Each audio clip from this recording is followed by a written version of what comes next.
की बड़ी खबर आपके सामने प्रस्तुत कर रहे हैं। बिहार के चुनाव की घोषणा हो चुकी है। आज से चुनाव आचार संहिता लागू की जा चुकी है। हम आपको बता दें 3 चरणों में बिहार के मतदान होंगे। पहले चरण का मतदान होगा 28 अक्टूबर को, जिसमें 71 विधानसभा सीटों के मतदान होंगे। दूसरे चरण के मतदान की तारीख है 3 नवंबर और 94 कंस्टिट्यूएंसीज में मतदान होगा। उसके साथ साथ तीसरे चरण का मतदान होगा 7 नवंबर को 78 विधानसभा कंस्टिट्यूएंसीज में इसके मतदान यानी कि मतदान पोलिंग होगी और मतगणना होगी 10 नवंबर को। 10 नवंबर को यह तय हो जाएगा कि आखिरकार बिहार में किसकी सरकार बन रही है। महत्वपूर्ण तारीखें जो अभी हमने आपके सामने प्रस्तुत की। उसके साथ साथ कोविड के तहत इस चुनाव की प्रक्रिया की एक पूरी विशेष लिस्ट तैयार की गई है चुनाव आयोग के द्वारा, जिसके लिए ये कहा गया है कि रोड शोज अगर हैं तो वो किए जाएंगे, लेकिन 5 से ज्यादा गाड़ियां नहीं हो सकती। नॉमिनेशन के समय 2 व्यक्ति से ज्यादा नॉमिनेशन के लिए सामने नहीं आ सकता। उसके साथ साथ तमाम अन्य प्रावधान भी सामने रखे गए हैं। हमारे साथ इस वक्त तरुण चुग जी भारतीय जनता पार्टी से मौजूद हैं। हमारे साथ केसी त्यागी जी जेडीयू से मौजूद हैं। आनंद पांडे जी वरिष्ठ पत्रकार और उसके साथ साथ हर्षवर्धन त्रिपाठी जी भी हमारे साथ मौजूद हैं, वरिष्ठ पत्रकार। हर्षवर्धन जी, सबसे पहला सवाल ये कि जिस तरह के प्रोटोकॉल्स की बात की गई है उसके तहत इस चुनाव को करा पाना चुनाव आयोग के लिए कितनी बड़ी चुनौती है?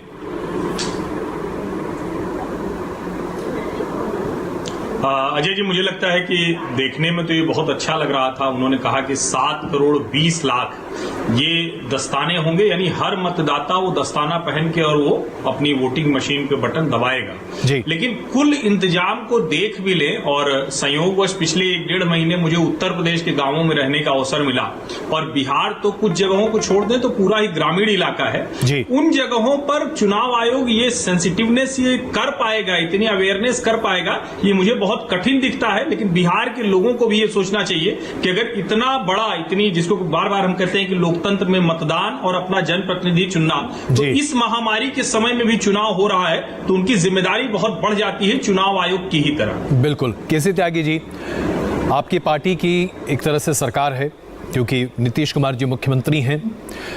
चुनाव करा पाना इतना आसान होगा क्या? हमने आज देखा जिस तरह से एक तरह से वहाँ पर आरजेडी के कार्यकर्ता रैली निकाल रहे थे, किसी ने मास्क नहीं लगा रखा था। उसके अलावा अन्य तस्वीरें बिहार की आई, लोग मास्क लगा कर नहीं है। सोशल डिस्टेंसिंग बड़ा मुश्किल है। कैसे करा पाएंगे चुनाव? देखिए, चुनाव तो हम लोगों ने तब भी कराए हैं जी जब 1000-1000, 500 लोग चुनावी हिंसा का शिकार होते थे। आपके पटना के संवाददाता नीतीश जी हैं जी, वो घटनाक्रमों के गवाह हैं कि चुनाव में ऊंचे पैमाने पर हिंसा होती थी। लेकिन ये सही है कि ये चुनाव पहले जैसे मज़ेदार नहीं होंगे, धूमधाम नहीं होगी, ढोल धमाके नहीं होंगे, बड़ी बड़ी रैलियां नहीं होंगी, जलूस नहीं निकलेंगे, मंजीरे नहीं बजेंगे, नारेबाजी नहीं होगी। लेकिन ये लोकतंत्र का त्योहार है जो हम सब लोगों को मिलकर के पूरा करना है। दिक्कतें हैं, परेशानी हैं। कई विदेश के मुल्कों में भी चुनाव हुए, पड़ोसी राज्य श्रीलंका में हुए, बेलारूस के चुनाव को लेकर विवाद है, साउथ कोरिया में भी चुनाव हुआ है जी, अभी सिंगापुर में चुनाव हुआ है और एक भी मामला इस तरह का नहीं आया है कि वहाँ चुनाव के बाद कोरोना बढ़ा हो। लिहाजा तमाम चुनौतियों को स्वीकार करते हुए एनडीए वहाँ पर चुनाव लड़ेगा और चूंकि सामने कोई गठबंधन मजबूत नहीं है इसलिए विजयी होगा, इसकी भी प्रबल संभावना है। तो आपको इस बात को लेकर आप बड़े आश्वस्त हैं कि आपके सामने कोई है नहीं, और चूंकि कोई है नहीं इसलिए जाहिर सी बात है एक बार फिर आपकी सरकार।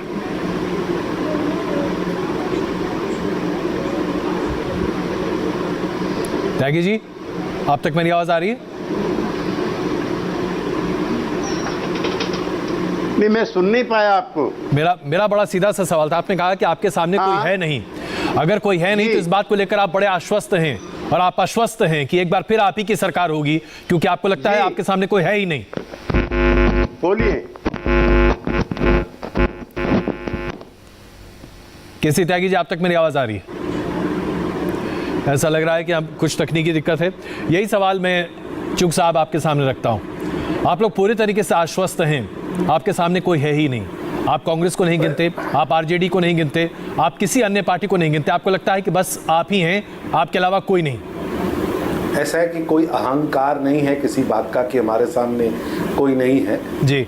ऐसा है कि ये कर्मों का खेल है हमने काम करके दिखाया है और उन्होंने जो किया था वो जनता के मन में है। हमने विनम्रता के साथ जनता के बीच में रहकर एक विकास की नई गाथा लिखी, लोगों को समझाया है कि कैसे सरकार उनके द्वार आती है और सरकार का प्रतिनिधि किस तरह उनकी सेवा के लिए काम कर सकता है, चुना हुआ व्यक्ति किस तरह नीतियों को प्रभावित करता है, किस तरह केंद्र और प्रदेश मिलकर डबल इंजन की सरकार चलाते हैं जी। और आपने वो देखा है। इसलिए आज जो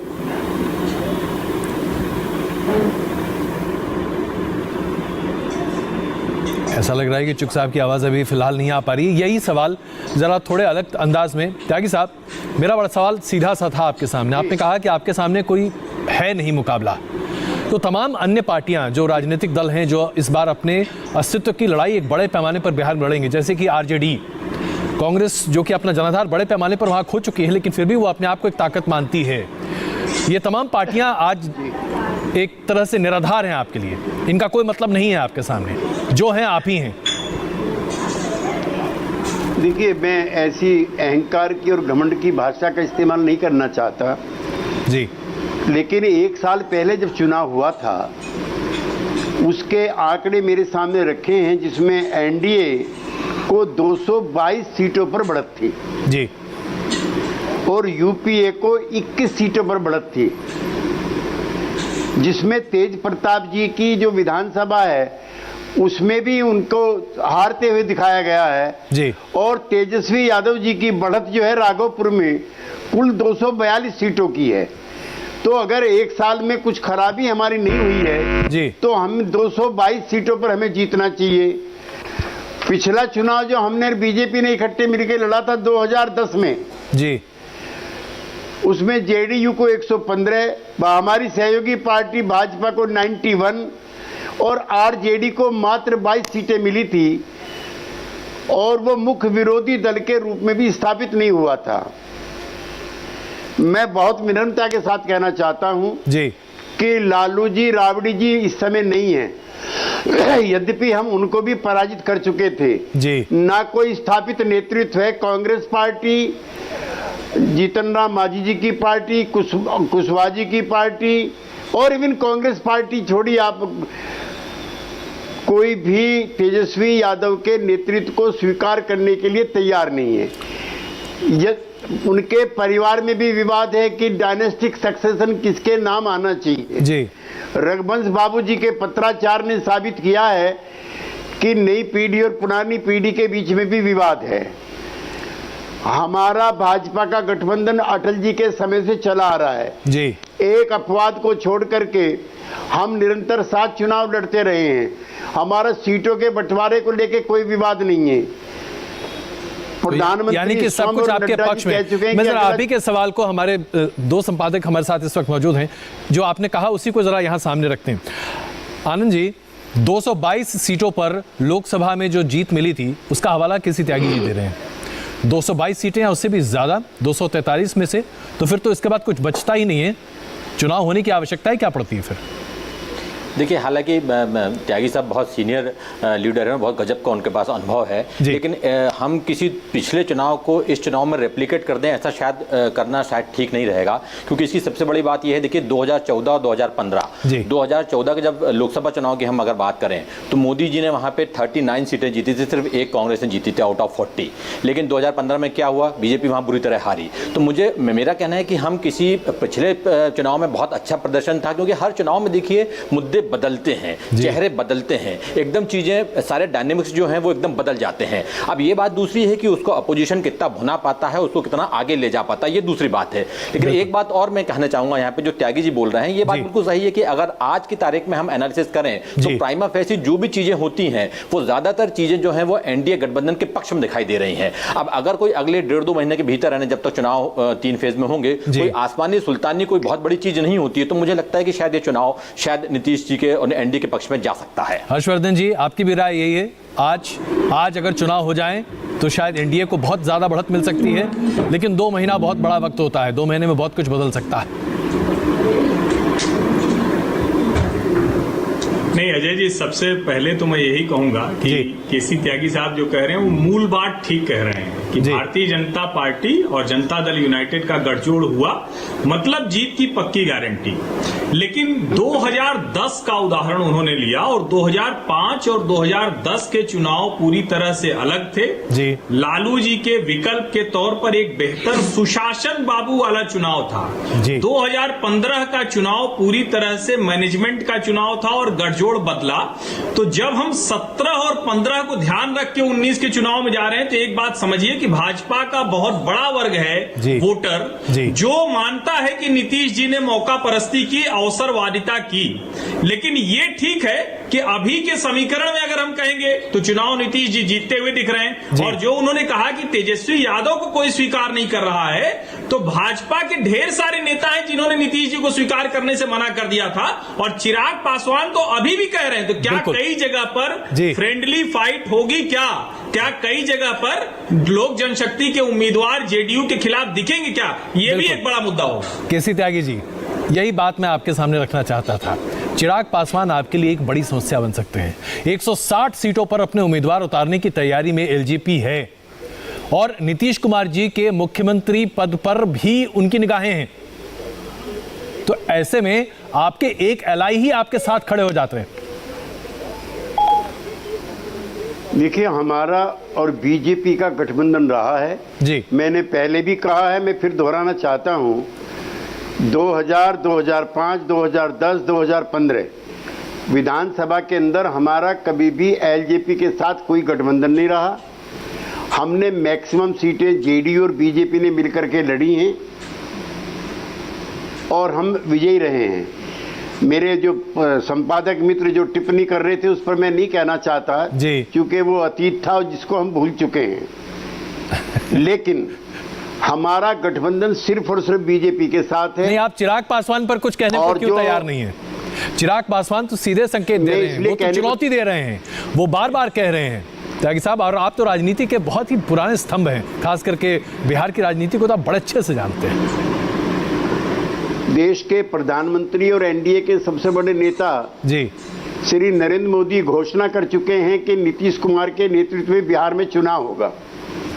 पार्टी के राष्ट्रीय अध्यक्ष श्री नड्डा जी पटना में जाके कह के आए हैं कि नीतीश कुमार जी के नेतृत्व में एनडीए चुनाव लड़ेगा जी। उससे पहले अमित शाह जी, जो उस समय अध्यक्ष भी थे और गृह मंत्री हैं, वो घोषणा कर चुके हैं। तो बीजेपी का कोई मोहल्ले का कोई कार्यकर्ता कोई टिप्पणी करता है तो उसका हमारे लिए हर्षवर्धन जी कोई मतलब नहीं है। आपके वक्तव्य से ऐसा लगा जैसे बीजेपी में बाढ़ है नीतीश जी का विरोध करने की, तो ऐसा मुझे नहीं कहीं दिखता है, जबकि लोकतंत्र है, सबको अपनी राय रखने का अधिकार है। जहां तक चिराग पासवान जी की टिप्पणियां हैं जी, उस पर मैं कोई टिप्पणी नहीं करना चाहता, क्योंकि फिर मैं इस एनडीए की विवाद को बढ़ाना नहीं चाहता। लेकिन जेडीयू और बीजेपी तो का आप मानते हैं ना कि विवाद है? और त्यागी साहब, आप मानते हैं कि विवाद है? 243 सीटों पर हमारी तैयारी है। आप मानते हैं कि चिराग पासवान ने एक विवाद जैसी स्थिति को खड़ा कर दिया है आपके लिए, और ये आपके लिए बड़ा कंफर्टेबल सिचुएशन नहीं है? मैं ऐसा नहीं मानता। आप नहीं मानते ऐसा? नहीं, मैं ऐसा नहीं मानता हूँ। अच्छा, तो चूक साहब, इस बात पे जरा स्पष्ट कीजिए, इस बार की जो चुनावी लड़ाई है ये नीतीश कुमार बनाम नीतीश कुमार ही है, क्योंकि सारा परफॉर्मेंस तो नीतीश कुमार का ही है। पिछले 15 साल से नीतीश कुमार जी ही मुख्यमंत्री हैं। इस लड़ाई में बीजेपी का योगदान कहां और कैसे रहेगा?